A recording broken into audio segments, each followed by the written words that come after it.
Olá, eu sou a nutricionista Laís Araújo e hoje eu vou falar um pouco sobre álcool.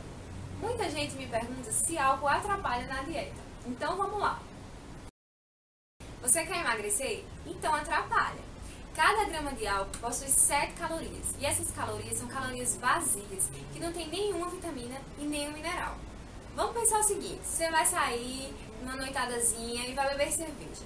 Cada cerveja tem aproximadamente 140 calorias. Você toma só uma cerveja? Faz as contas de quantas cervejas você toma e quantas calorias dá isso. Eu acho que dá muito, né? E aí tem muita gente que ainda acompanha com petisquinhos, petiscozinhos. Quanto que dá? Vai atrapalhar tudo que você fez durante a semana toda, só uma noitadazinha. Será que vale a pena?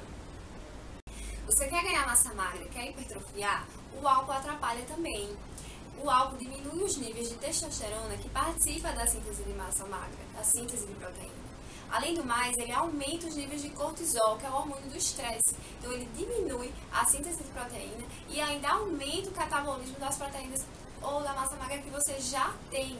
Então você faz a dieta bem certinha, vai treinar todo dia bem direitinho e no final de semana toma aquela cachaçada e aí jogou fora tudo que fez na semana.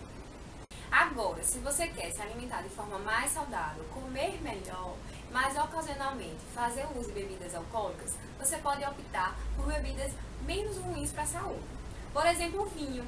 O vinho em uma taça tem mais ou menos 100 calorias, mas apesar dessa caloria e do álcool, o vinho possui o resveratrol, que é um antioxidante, que participa de processos que protegem o coração.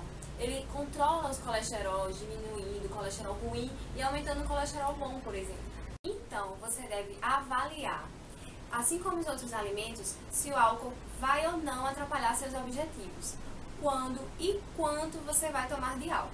Lembrando que o álcool causa desidratação, dificulta a absorção de vitaminas e minerais, aumenta o colesterol e triglicerídeos no sangue, pode levar ao vício, faz disfunção hormonal de cortisol e testosterona e pode também dar aquela barriguinha, que é a primeira coisa que as pessoas pedem para eliminar quando vão para o consultório.